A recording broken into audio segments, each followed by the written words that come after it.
Hi friends, welcome to Nanchi's kitchen. ఈరోజు మనం green అల్లం చట్నీ ఎలా తయారు చేయాలో తెలుసుకుందామా. ఈ చట్నీ చాలా టేస్టీగా ఉంటుందండి. చక్కగా పుల్ల పుల్లగా, కారం కారంగా, తీయంగా ఎంతో సూపర్గా ఉంటుంది. మీరు కనుక ఈ చట్నీ చేసుకున్నారనుకోండి, వేడి వేడి పునుగుల్లోకైనా సరే, మైసూర్ బోండాలోకైనా, ఇడ్లీలోకైనా సరే, దేనికైనా సరే చాలా బాగుంటుందండి. ఇది చాలా బెస్ట్ కాంబినేషన్ అండి. ఇప్పుడు ఈ అల్లం చట్నీ ఎలా తయారు చేయాలో చూద్దామా. ముందుగా స్టవ్ వెలిగించుకొని ప్యాన్ పెట్టుకోవాలి. ప్యాన్ వేడెక్కిన తర్వాత ఇందులో 2 స్పూన్లు ఆయిల్ వేసుకోవాలండి. ఈ చట్నీ కోసం నేను 50 గ్రామ్స్ పచ్చిమిరపకాయలు తీసుకున్నాను.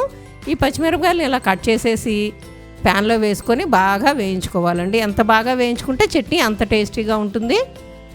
వేయించేసుకొని పక్కన పెట్టుకుందాం. ఇప్పుడు దీనికోసం 50 గ్రామ్స్ చింతపండు తీసుకోవాలి.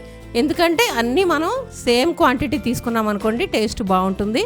ఇప్పుడు చింతపండుని ఇలా ఒక్కసారి నీళ్ళతో పైపైన కడిగేసేసి మళ్ళీ మనము చింతపండు మునిగేంత వరకు నీళ్లు పోసి స్టవ్ మీద పెట్టేసి 1 మినిట్ అలా వేడవనిచ్చామనుకోండి, వేడి నీళ్ళలో చాలా బాగా నానుతుందన్నమాట. ఇప్పుడు మనం ముందుగా వేయించిన పచ్చిమిరపకాయలు ఉన్నాయి కదా, ఆ పచ్చిమిరపకాయలు మిక్సీ జార్లో వేసేసుకోవాలి. అలాగే 50 గ్రామ్స్ అల్లాన్ని శుభ్రంగా కడిగేసి ఇలా ముక్కలుగా కట్ చేసి వేసుకోవాలండి. 10 నుంచి 12 వరకు వెల్లుల్లి రెబ్బలు కూడా వేసుకుందాం. అలాగే 1 స్పూన్ జీలకర్ర, రుచికి సరిపడా ఉప్పు కూడా వేసుకోవాలి. దీంట్లోకి మనం బెల్లం కూడా సేమ్ ఇలాగ 50 గ్రామ్స్ తీసుకొని చక్కగా కొంచెం అలా మెత్తగా పౌడర్లో చేసుకుంటే ఈజీగా నలుగుతుంది. ఇప్పుడు దీన్ని మనం ఒక్కసారి మెత్తగా మిక్సీ పట్టేసుకుందాం. ఇలా మిక్సీ వేసుకున్న తర్వాత మనం ముందుగా నానబెట్టి ఉంచుకున్న చింతపండు ఉంది కదండి, ఆ చింతపండుని నీళ్లతో సహా మనం వేసేసి ఇంకొకసారి బాగా మెత్తగా చట్నీ చేసుకోవాలి. ఇలా చేసిన తర్వాత మళ్ళీ మీకు కొద్దిగా వాటర్ అవసరమైతే కొంచెం గోరువెచ్చగా ఉండే వాటర్ పోసేసుకొని బాగా మెత్తగా ఇట్లా క్రీమీ టెక్స్చర్ వచ్చేలాగా ఈ అల్లపు చట్నీని వేసుకుంటే అప్పుడు చాలా బాగుంటుందండి. ఇప్పుడు మనం తాలింపు కోసం రెడీ చేసుకుందాము.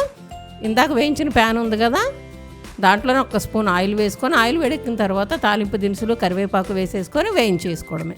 అంతే, తాలింపు రెడీ అయిపోయింది కదా. ఇప్పుడు ఈ తాలింపుని అల్లపు చట్నీలో వేసేసుకుంటే ఎంతో టేస్టీగా ఉండే అల్లపు చట్నీ రెడీ అయిపోతుంది. ఈ అల్లపు చట్నీ మీరు ఫ్రిడ్జ్లో పెట్టుకున్నారనుకోండి, 10 రోజుల వరకు కూడా ఏమీ పాడవదండి. ఏ టిఫిన్స్లోకైనా సరే చాలా బాగుంటుంది. కొబ్బరి చట్నీ కాంబినేషన్తో తిన్నారనుకోండి, మీరు ఏ టిఫిన్ అయినా సరే చాలా ఎంజాయ్ చేస్తారు. అంతే, ఎంతో టేస్టీగా ఉండే గ్రీన్ అల్లపు చట్నీ రెడీ. మీరు కూడా టేస్ట్ చేసి ఎంజాయ్ చేయండి.